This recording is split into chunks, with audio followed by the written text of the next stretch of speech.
Guerra, mal necesario. El desarrollo de las guerras, obedece a un largo y oculto proceso, a la vista del hombre que no observa, no medita, no se analiza, ni lucha para evitarlas. La guerra, no comienza con el acto mismo de su declaración o desarrollo de acciones bélicas. Ella se inicia mucho antes, aún antes de la andanada de acciones denominadas de guerra fría o guerra de nervios.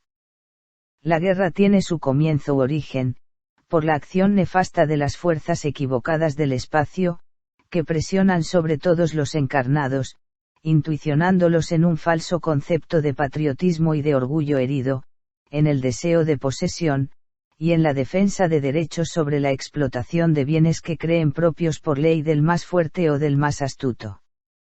Una parte de los encarnados colabora activamente en el plan concebido por las fuerzas equivocadas del espacio, ya sea desde los puestos gubernamentales, ya desde la dirección de grupos políticos o religiosos, ya con la explotación directa o encubierta y muchas veces hasta disimulada con un manto de protección a sus propias víctimas, y, por último, con el medio más peligroso para la humanidad. Las publicaciones y la prensa dirigida que, en cierto momento, desata las pasiones y odios al extranjero. Otra parte, siendo esta la más numerosa, presta inadvertidamente su colaboración por su acción pasiva. Indolencia, egoísmo, indiferencia por el sufrimiento o dolor ajeno y, en suma, por violar la ley del amor, ley primordial que debe ser profundamente analizada por todos y por cada uno por sí. Cada cual debe comprobar su exactitud, su equidad, su equilibrio, su perfección. Cada individuo debe pensar y meditar que su acción pasiva, es por ese solo hecho, negativa, que su pensamiento es por la fuerza efectiva que él representa, la causa de movimientos espirituales que terapia accionan con presteza y con habilidad que su egoísmo, combinado con su indolencia, favorece la acción de los grupos activos que se dedican a la explotación de otros pueblos, al usufructuar una mínima perón, ese parte de ese botín, para mantener un estándar de vida ilusorio, basado en una producción propia insuficiente e ineficaz. Una parte de esa masa pasiva reacciona compasivamente ante de todo la evidencia de los hechos de violencia, otra, efectúa sus negocios de tiempos de guerra, traficando cruel y fríamente con el dolor y la de la miseria humanos, afirmando que la guerra es un mal necesario,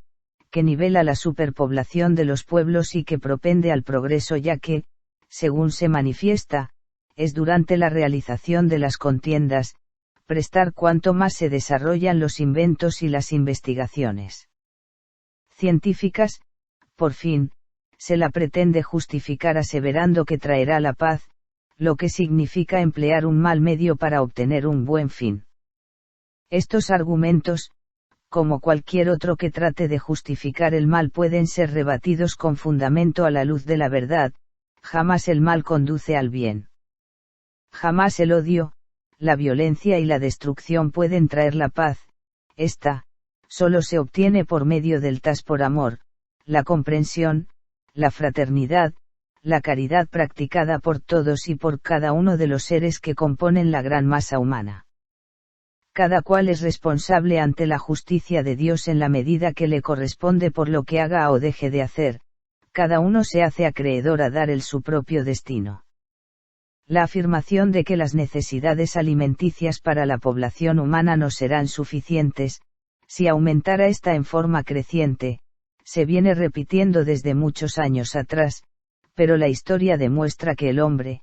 por medio de sus investigadores que reciben las intuiciones de la fuerza espiritual del bien, ha mejorado el sistema alimenticio, como también los métodos de producción, a fin de obtener más alimentos con menos mano de obra y menos superficie de cultivo. Pequeñas zonas de la tierra, que hasta ayer eran un desierto, han sido transformadas en pocas décadas en florecientes y prósperas parcelas de cultivo de toda clase de alimentos. La inventiva del hombre, basada siempre en la intuición, ha desarrollado la técnica en tal forma que le permite construir obras monumentales que controlan y regulan las aguas que otrora arrasaban y erosionaban las tierras, quedando las mismas casi todo el año sin el líquido vitalizador, los canales maestros, verdaderos ríos artificiales y los secundarios, etc., distribuyen las aguas a una amplia superficie de acuerdo con las necesidades de la agricultura, permitiendo obtener abundantes cosechas. Estas abastecen muchas de las necesidades de todo un país. Si bien estas obras fueron realizadas ya en la antigüedad, ello ocurrió en muy pequeña escala, habiendo cobrado cierta importancia durante el siglo pasado y obtenido un incremento notable en el transcurso del corriente, existiendo infinidad de recursos naturales que aún no son explotados y que al aprovecharlos ganarán, palmo a palmo, la batalla del desierto inculto. La mecanización ahorra enormes esfuerzos físicos al hombre, permitiendo por otra parte, aumentar las superficies laborables, y puede afirmarse que aún se está muy lejos de la elaboración totalmente mecánica, como la técnica moderna ha demostrado que puede hacerse. Otro tanto se demuestra, haciendo un examen retrospectivo sobre el desarrollo de la industria y aprovechamientos energéticos que le dan impulso, como así también, sobre los adelantos técnicos que permiten al hombre subsistir en los actuales conglomerados humanos, otrora diezmados por las pestes, que tenían un campo propicio por falta de servicios públicos de higiene y vigilancia sanitaria. Al fijar nuestra atención en el más vulgar de los objetos, aparatos o lo que fuere, debemos pensar que para que disfrutemos hoy de ello, miles de seres antes que nosotros, con visión del futuro, han pensado y trabajado para que nuestra estada en este bajo mundo sea menos ruda, colaborando con la fuerza espiritual del bien para que puedan encarnar más seres en la tierra, reparando así sus errores. Al razonar en la forma expuesta, no crea el lector desprevenido, que lo hacemos con candidez, ignorando la realidad. El espiritista es un idealista, y como tal, tiene como punto de mira la perfección, pero no desconoce su situación y su permanencia actual en un mundo de imperfección. El mal, si bien es un accidente, ha asentado profundas raíces en la tierra y es nuestra tarea, como reparación, extirparlas, pues cada uno las alimentó alguna vez para que crecieran. Cumplamos entonces con la ley, restableciendo el equilibrio que nuestra acción alejó de su punto de armonía, originando el caos. No nos apartemos de aquello que nuestra conciencia nos indica para no alargar el camino y aumentar nuestro sufrimiento. Ayudémonos a llevar la cruz, no permitamos que una parte de la humanidad muera de hambre, mientras otra enferma y acorta la vida por exceso de alimentación. ¿Significa esto que no hay suficientes alimentos para la población actual? Queridos hermanos, las posibilidades y recursos en el planeta son muy grandes y estamos muy lejos de agotarlos. La causa de tanta miseria estriba en la falta de solidaridad social de los pueblos, en el egoísmo, en ese deseo desmedido de acumular sin saber para qué, restando la posibilidad de consumir al que necesita, en suma, por falta de una adecuada educación espiritual complementada con la comprobación y con una comprensión de la realidad de nuestra situación. Muchos esfuerzos del hombre son inútiles y negativos, vidas que se malgastan en cultivo, elaboración, comercialización, transporte, etc., de productos nocivos o superfluos, y en la fabricación de objetos destinados a satisfacer la vanidad,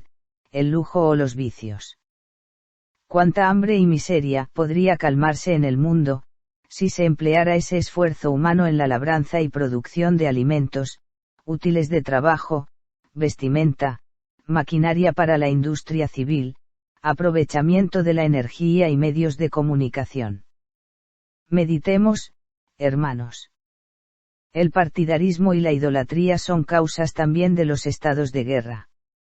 Cuando somos partidarios de una persona, de un grupo, o de un objetivo mancomunado que defiende nuestra posición, nos separamos de nuestros hermanos, esto es una equivocación.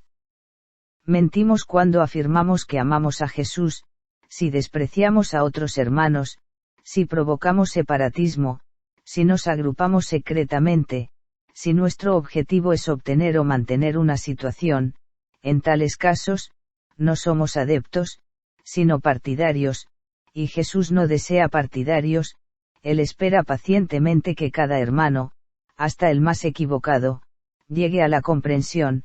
que amemos igualmente a todos, seamos o no de la misma familia, de la misma comunidad, de la misma raza, de la misma creencia. Solo cuando lleguemos a demostrar nuestro amor por el Maestro. El partidarismo excita nuestra amarnos mutuamente, podremos emotividad engendrando separatismo, odio, movimientos y choques espirituales que a su vez presionan más y más sobre nosotros. Estemos alerta, perceptivos en todo instante, meditemos profundamente sobre las cuestiones planteadas, practiquemos la introspección, desarraiguemos nuestro estado de guerra interior y contribuiremos a que el pensamiento de que la guerra es un mal necesario, sea triste recuerdo en la historia de la humanidad. Si te gusta este canal, puedes dejarnos tus comentarios, realizar sugerencias, y acompañarnos a seguir evolucionando fraternalmente. Paz profunda.